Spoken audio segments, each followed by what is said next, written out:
Redmire Model Railway Club started in about the mid-70s. I joined it about 15-16 years ago, and in that length of time it's moved from place to place to place, and therefore the layouts have moved and been scrapped and a new layout's been started, and you can't store it. It's very, very difficult to store. So and eventually we came down to the one you see in front of you now, Aysgarth, because we were keen to do something local. And if you look at Aysgarth Station itself, it lends itself to being modelled in that it's still here.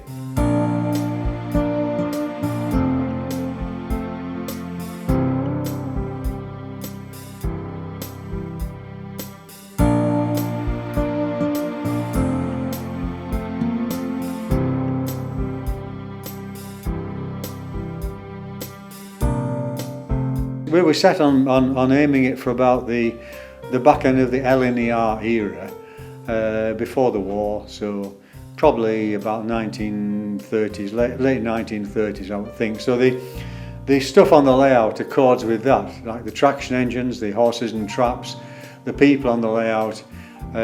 Anything that was too modern we wouldn't show. You have to also aim for a period of time within the year, because if it's middle of winter you don't want leaves on the trees. And so we decided we'd pitch ours in the late spring, and it seems to flow with that period.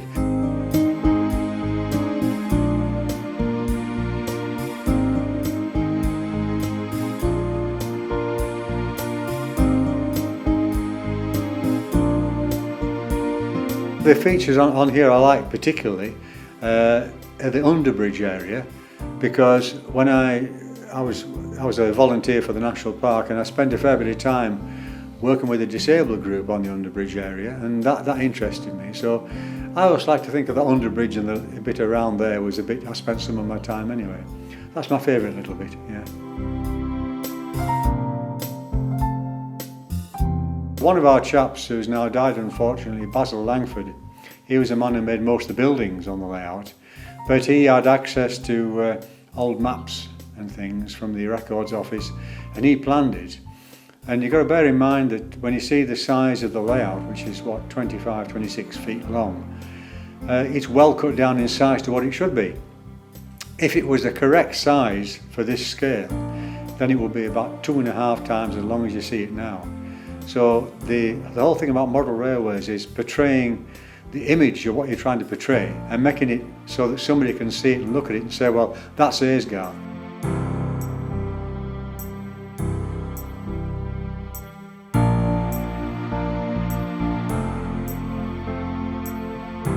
Now what happened was that when we eventually finished working on the layout, by that time the Redmire Model Railway Club was down to 3 or 4 members, and we work in somebody's back room, so 3 is about as many as we can take.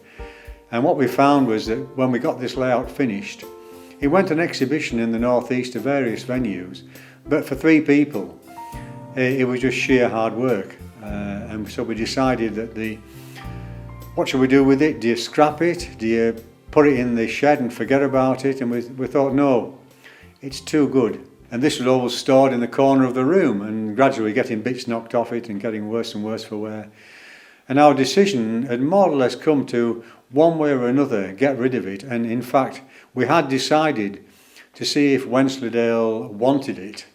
And that coincided with an approach, more or less, from the Wensleydale Railway to say, well, did we still have the layout? And so it seemed ideal that this was a place for it to come. And so to have an Aysgarth layout ending up its days, as far as we're concerned, in Aysgarth is wonderful for us.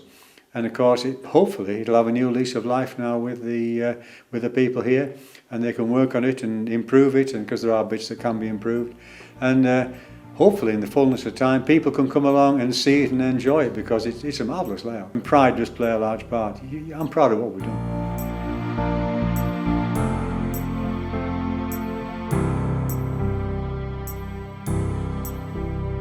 What I would like to see is the railway coming through from Redmire and finishing up here. Then it has a definite place to go with a lot of features to offer, with the waterfalls, National Park Centre, things here. And also it gives it more of a purpose. I mean, at the moment, yes, it's nice to get to Redmire, but even more of a purpose to get down here. And the track bed, I've walked much of it, and it probably wouldn't be beyond the realms of possibility to get it back here in a few years. In one way we're sorry to see it go, but in another way it's coming to a good home, and hopefully the Wensleydale Railway can benefit from having it here.